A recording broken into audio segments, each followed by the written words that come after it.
Je voulais pour cela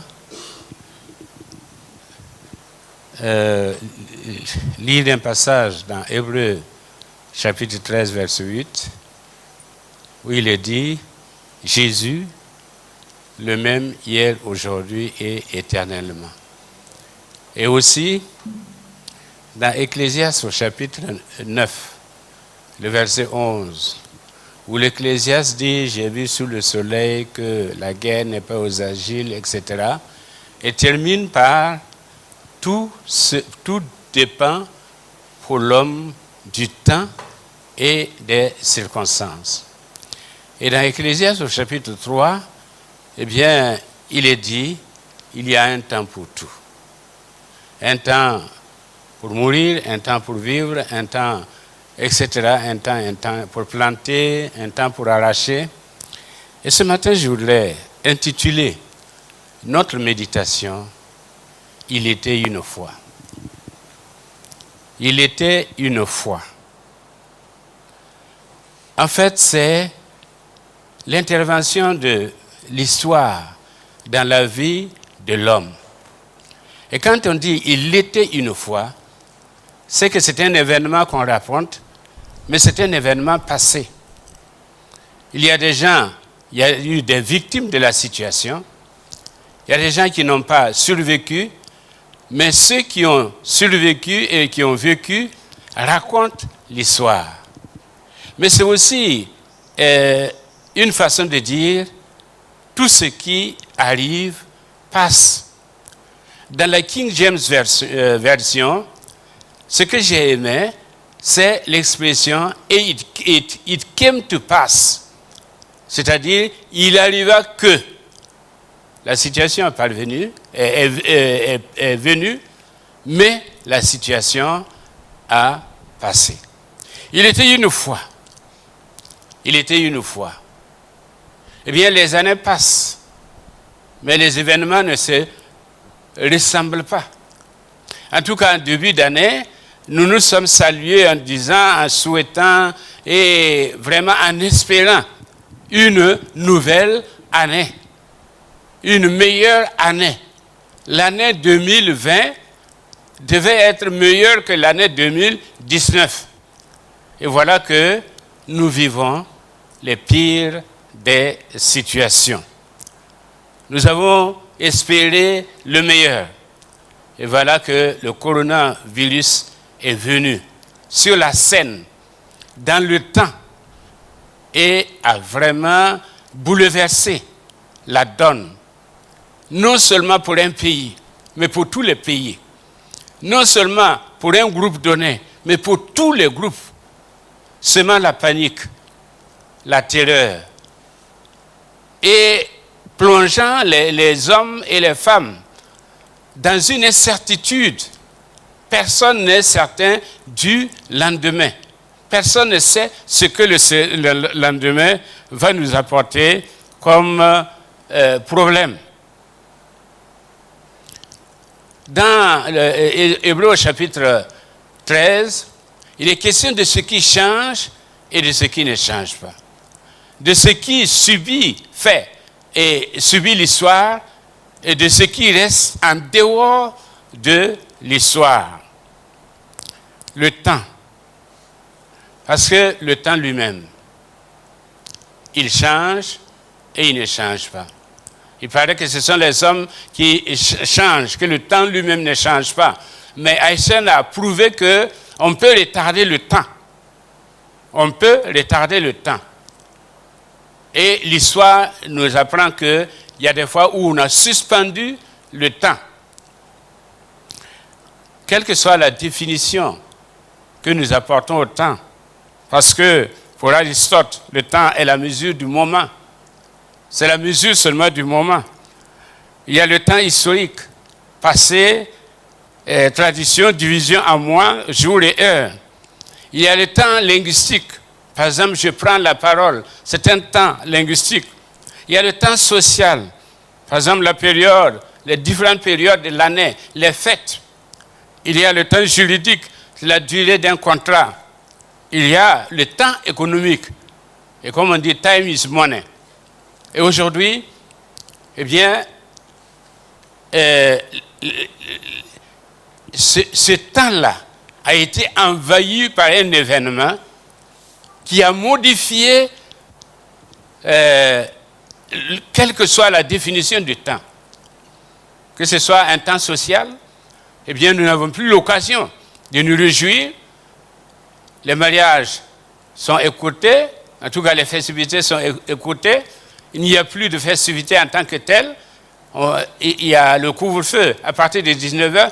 Donc, le temps social a subi la modification de l'événement apporté par le temps, provoqué par le temps.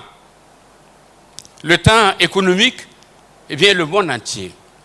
L'économie du monde entier est frappée. La preuve est que les bourses chutent les unes après les autres. Et on ne sait pas, après cette période-là, comment est-ce qu'on va réagir sur le temps, sur le plan économique. On parle de récession, il y en a qui annoncent déjà une récession. Le temps a été frappé par un événement provoqué par le temps. Parce que le temps a toujours été l'ami, l'ennemi, l'esclave ou le maître de l'homme. Sauf dans le cas de Hébreux, chapitre 13, verset 8. Parce qu'il y a la morsure du temps, nous allons revenir. Mais il y a la morsure du temps. La morsure du temps fait que les hommes vieillissent, la nature se détériore, les espèces disparaissent. Et l'histoire a ses pics. La deuxième loi de la thermodynamique dit que tout ce qui monte descend. Tout ce qui monte descend.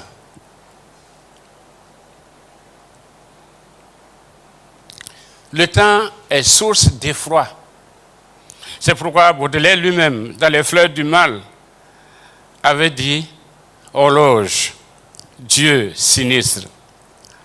Parce que c'est le temps qui est source d'effroi, parce que c'est lui qui révèle, sinon favorise, les événements qui surviennent dans notre vie. Le temps que généralement on divise en 3 parties. Il y a le passé que nous ne contrôlons pas. Et le passé revient à l'histoire. Il l'était une fois. Oscar Wilde a dit, aucun homme, aussi riche soit-il, ne peut racheter son passé. Le futur, qui n'est pas à notre portée et qui nous effraie, parce que le futur, ça peut être d'ici la fin de la semaine, de la journée, la fin de la semaine, etc. C'est un futur immédiat, comme un futur lointain. Mais quel que soit le futur, nous ne le contrôlons pas. Le présent même nous échappe. Il nous échappe parce que nous ne pouvons pas dire quel est le présent. Le présent, c'est l'instant où je parle. Mais quand je finis de parler, j'appartiens au passé. Quand je n'ai pas encore dit, ça appartient au futur. L'homme est beaucoup plus à la merci des circonstances, comme Ecclésiaste l'a dit. Il est à la merci du temps et des circonstances, ou des circonstances qui sont produites par le temps, avec le temps et dans le temps. Il était une fois. Et je voulais vous lire un passage, quelque chose qu'on m'a envoyé. C'est le docteur Lamdé qui me l'a envoyé. Et c'est lorsque Martin Luther a été confronté à la peste noire, il a écrit ces mots sages qui peuvent nous aider sur la façon dont nous abordons les événements qui se passent dans notre monde et à notre temps. Voilà ce que Martin Luther a dit. Je demanderai à Dieu, par miséricorde, de nous protéger. Ensuite, je vais enfumer pour aider à purifier l'air, donner des médicaments et les prendre. J'éviterai les lieux et les personnes où ma présence n'est pas nécessaire, pour ne pas être contaminé et aussi infliger et affecter les autres, pour ne pas causer leur mort par suite de ma négligence. Si Dieu veut me prendre, il me trouvera sûrement et j'aurai fait ce qu'il attendait de moi, sans être responsable ni de ma propre mort, ni de la mort des autres. Si mon voisin a besoin de moi, je n'inviterai ni lieu, ni personne, mais j'irai librement comme indiqué ci-dessus. Voyez, c'est une telle foi qui craint Dieu parce qu'elle n'est ni impétueuse, ni téméraire et ne tente pas Dieu. C'est tiré de l'œuvre de Luther Martin, volume 43, page 132. Et la lettre est intitulée « Que l'on puisse fuir une peste mortelle ». Et elle a été écrite et adressée au révérend Dr. John S. C'est le docteur Ramdé qui me l'a envoyé. Donc, il était une fois. Il était une fois la peste noire. Il était une fois les 2 guerres mondiales. Il était une fois la pandémie du sida. Il était une fois la fièvre Ebola. Il était une fois le coronavirus. C'est-à-dire que l'histoire se répète. Mais notre avantage, c'est d'être du côté du maître du temps, de celui qui ne change pas, qui est le même hier, aujourd'hui, éternellement, et qui nous permettra à nous plus tard d'écrire l'histoire. Et de dire, comme nous l'avons vu avec Luther, pendant cette peste-là, qui a fait beaucoup de victimes, il était une fois. Il était une fois un fléau qui a passé. Il était une fois une pandémie. Il était une fois une épidémie. Mais il était une fois. Parce que tout cela appartient à l'histoire. Jésus est hors du temps et maître du temps. Parce que lui-même, il a dit, avant qu'Abraham fût, je suis. Il est le créateur du temps. Il préside au temps. Et même si des événements nous surprennent, lui, il n'est pas surpris par tout ce qui se passe. Et notre privilège, c'est qu'il, s'il n'est pas surpris, c'est lui seul qui a la réponse. Et c'est lui seul qui est la réponse. C'est pourquoi nous sommes retrouvés ce matin, même en petit nombre, et même en dehors de ce bâtiment, nous nous retrouvons dans la présence de Dieu pour demander au maître du temps d'agir sur les événements du temps. Dieu le Père, Dieu le Fils et Dieu le Saint-Esprit ne changent pas. Ce sont des choses, ce sont des personnes qui ne changent pas. Ce sont des vérités qui ne changent pas.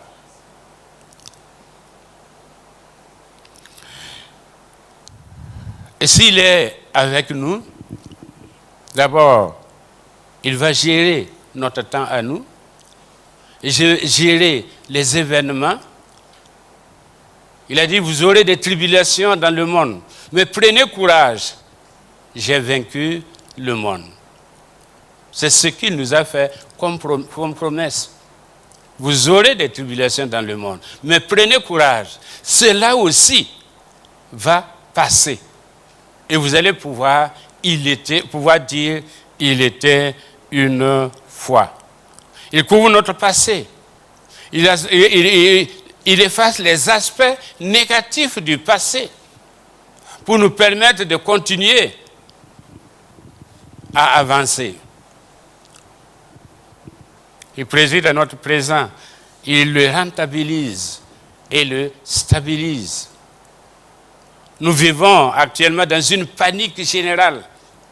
Et c'est pourquoi il vient sur la scène pour nous dire que votre cœur ne se trouble point. Croyez en Dieu et croyez en moi. Que votre cœur ne se trouble point. Parce qu'il est prouvé que ce qu'on appelle l'infodémie tue plus que la pandémie. ou l'épidémie. La peur créée par un événement peut tuer plus que l'événement lui-même. C'est pourquoi il tranquillise nos cœurs en disant que votre cœur ne se trouble point. Croyez en Dieu et croyez en moi. Parce que c'est lui qui tient nos lendemains entre ses mains. C'est vrai qu'on essaie de trouver le vaccin contre ce mal qui nous envahit, qui n'a pas de visage, un ennemi qu'on ne peut pas décrire, qu'on ne peut pas saisir. Mais lui, il nous gère. Nos futurs, nos lendemains sont entre ses mains. C'est pourquoi le futur ne constitue pas, ni le présent, ni le futur, ne constitue une menace pour l'enfant de Dieu. Et par l'identification à Christ, entre Christ dans le salut, nous échappons aux contraintes négatives du temps. Nous survolons le temps pour pouvoir le décrire, car le maître du temps est avec nous et il est le même hier, aujourd'hui et éternellement. Et la parole nous dit qu'il est fidèle et sa fidélité est un bouclier pour ses enfants. Alors, quand une situation pareille dans le temps survient, on se pose beaucoup de questions, on remet beaucoup de choses en question, notamment, c'est-à-dire, en qui puis-je me confier? Qui est digne de confiance? Par exemple, un enfant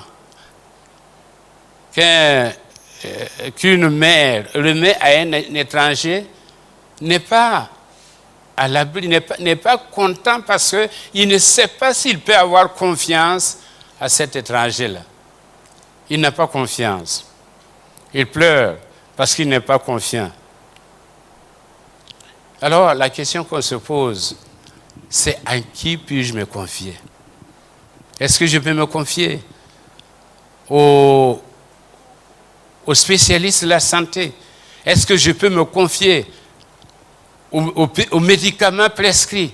Aujourd'hui, on parle de plusieurs types de médicaments, surtout la médication personnelle.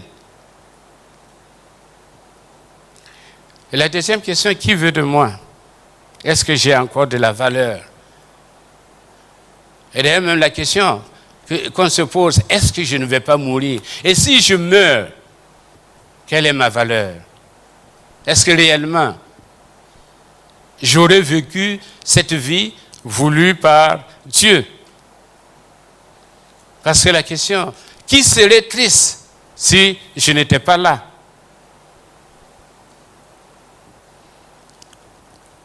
Et tout ça, c'est causé par la panique. Par la panique. Sinon, nous sommes enfants de Dieu. Et nous avons du prix aux yeux de Dieu. Et Dieu veille sur nous. Mais quelles que soient les conséquences, ça ne veut pas dire que Dieu nous a abandonnés.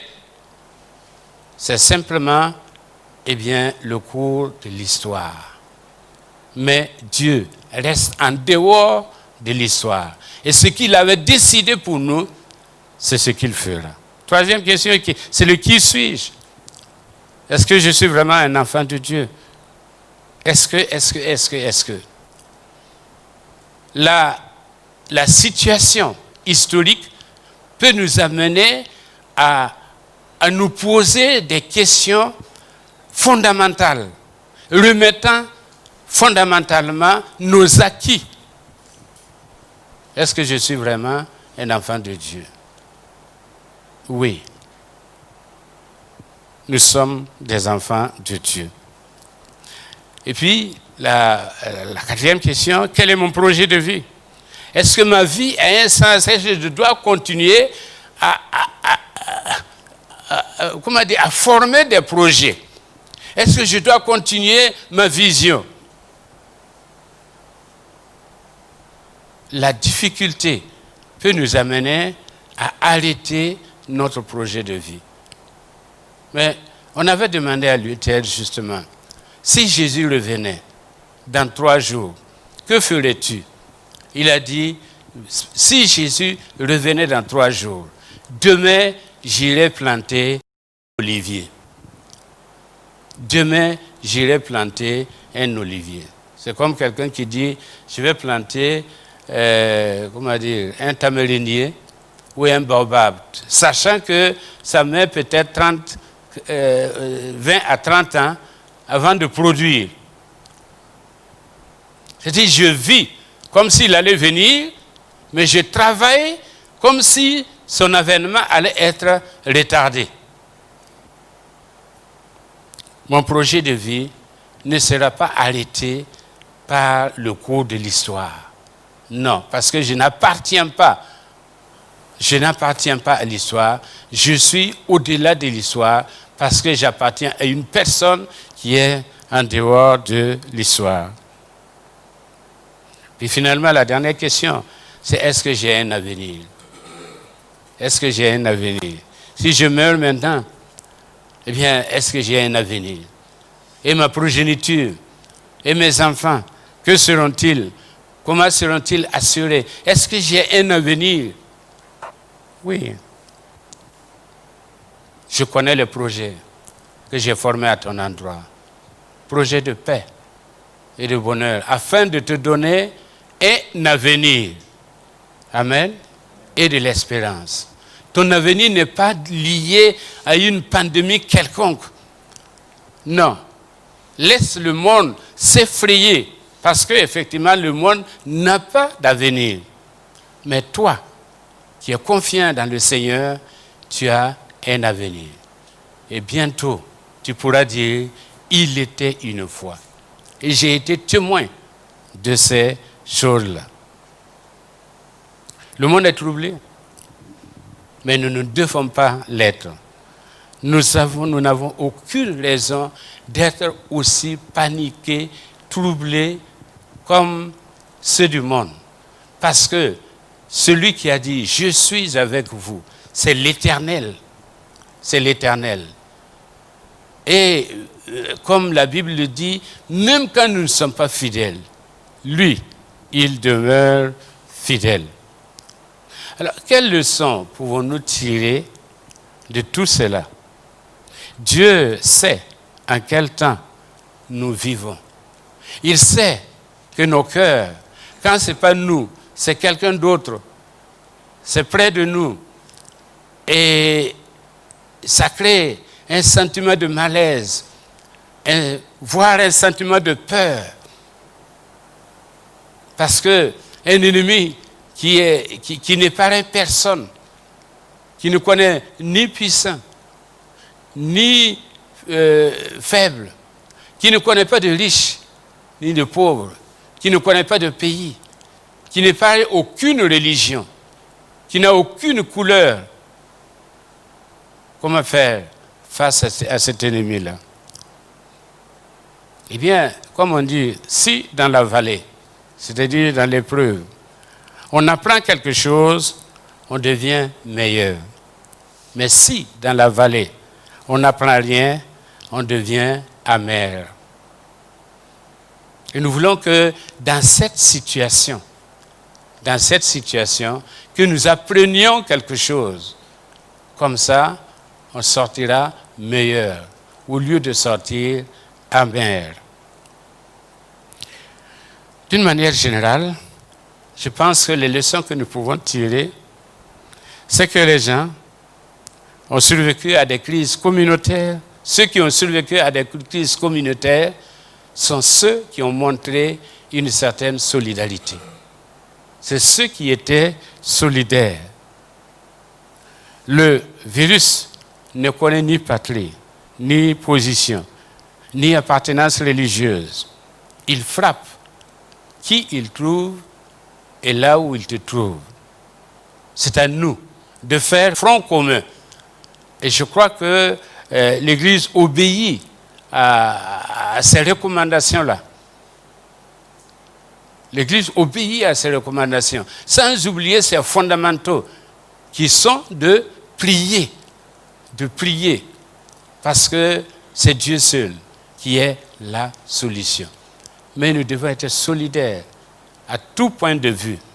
Ce n'est pas la peine de dire par qui c'est venu, non, c'est comment ensemble nous pouvons vaincre. Et les Chinois l'ont prouvé. Les Coréens sont en train de le prouver. Par une certaine discipline. Les Japonais sont en train de le prouver. Parce qu'ils sont disciplinés et ils sont propres. Et le virus ne peut pas se propager. Et les autres, c'est par une discipline, un travail solidaire qu'ils arrivent à vaincre. Le désordre n'a jamais, le désordre ni la discorde n'a jamais permis de gagner une bataille.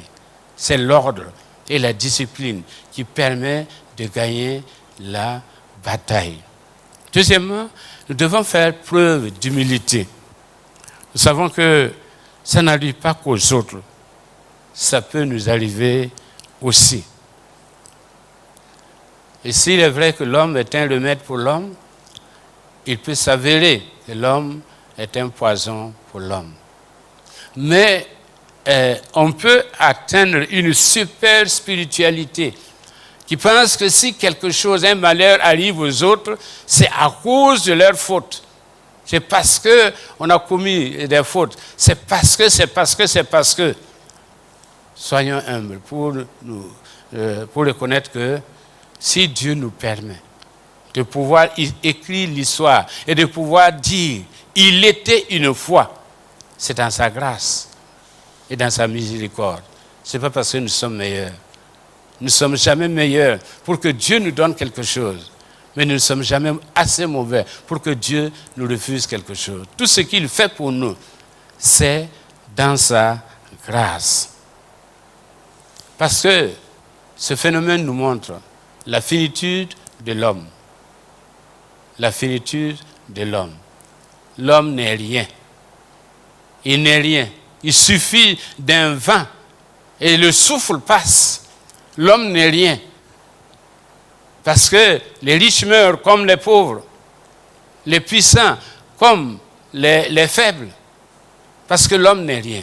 Tant que c'est le même souffle de vie là, l'homme n'est rien. Personne n'a jamais garanti sa vie. Parce que personne ne peut garantir sa vie. Tu es venu, comme dit Shakespeare, la vie, c'est comme un théâtre. Chacun apparaît, joue son rôle et disparaît pour ne plus jamais revenir. L'homme croyait tout dominer, et voici qu'un petit virus arrive à mettre à genoux tout le monde entier avec son niveau de développement et je dirais même son niveau de croyance. Cela montre que nous devons être assez humbles devant Dieu. Troisièmement, nous devons reconnaître la providence de Dieu. La providence de Dieu. Jésus dit, le vent souffle dans une direction ou une autre. Tant que l'homme se croira autonome et maître de son destin, et non pas respectueux des principes que Dieu a établis, Dieu se chargera de rétablir l'équilibre d'une manière ou d'une autre. L'homme se croit autonome. La science a fait de l'homme un être autonome, au lieu d'être un être hétéronome, c'est-à-dire quelqu'un qui vit par l'apport de quelqu'un de plus puissant que lui. Quelqu'un qui vit par le support du plus puissant que lui. L'homme veut être autonome au lieu de dépendre de celui qui l'a créé. Vous savez, les principes de Dieu, on les voit. C'est par exemple l'eau. On ne peut pas arrêter l'eau. On ne peut pas. Et si vous ne laissez pas un passage à l'eau, tôt ou tard, tout ce que vous avez mis comme blocus, il va le détruire. Parce que c'est un principe de Dieu. Et que dire? Peut-être que on voulait lutter contre le réchauffement climatique. Et on disait, à Paris, il faut circuler peut-être 2 voitures. En tout cas, on régulait la circulation. Maintenant, personne ne va te dire de sortir. Tout le monde est confiné. Il n'y a plus de réchauffement. Il y a des usines qui se sont arrêtées. Il n'y a plus de réchauffement. Je ne dis pas que ce n'est que ça, mais je dis que voilà un exemple qui nous permet de savoir que si nous allons contre les lois de Dieu, Dieu va rétablir ces lois-là et nous prouver que nous ne sommes absolument rien. Et finalement, reconnaissons que nous sommes des hommes et non Dieu. Nous sommes des hommes et non Dieu. Il n'y a que Dieu qui est tout puissant. L'homme, eh bien, il ne peut pas. Il ne peut pas. Il est limité. C'est pourquoi, je dirais en conclusion, la bonne nouvelle, c'est que nous allons écrire l'histoire, vous et moi. Il était une fois. Il était une fois, il y a eu le virus Corona. Il était une fois, comme Luther l'a dit, il y a eu la peste noire. Mais tout le monde n'a pas péri. Il y a eu des survivants. Et des survivants qui ont écrit l'histoire. Ça fait partie des choses intemporelles. Ça fait partie des fléaux de l'histoire. Mais par la grâce de Dieu, nous allons survivre à ce fléau de l'histoire. Et nous pourrons dire, il était une fois. J'ai vu. Il était une fois, il y avait le sida. Il était une fois, il y a la fièvre, Ebola, etc. Les hommes mettent leur expérience dans les changements. La postmodernité, enfin le modernisme plutôt, la folie des grandeurs provoquée par le temps, sans oublier que le temps lui-même est instable et stable. Il est instable et stable. Celui qui est stable, c'est Jésus-Christ. Et nous avons bien fait de mettre notre foi en Jésus-Christ. Nous oublions le monde tout autour de nous. Oublions tout ce qui se dit, tout ce qui se fait. Parce qu'il ne se passe pas de jour sans qu'il y ait une information qui vienne nous bouleverser. Mais recueillons-nous. Nos repères sont intérieurs. Nos repères ne sont pas extérieurs. Recueillons-nous dans la présence de Dieu. Et nous pourrons dire, il était une fois. Il était une fois.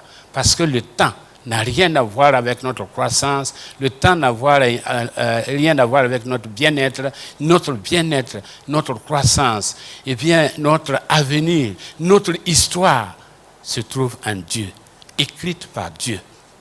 Les hommes, c'est le temps et les circonstances. Mais pour nous, Jésus-Christ, qui est le même, hier, aujourd'hui et éternellement. Et avec le temps, on comprendra que l'erreur s'est trompée. L'erreur s'est trompée. Et nous sommes là pour témoigner que l'erreur s'est trompée. Que Dieu nous bénisse. Amen.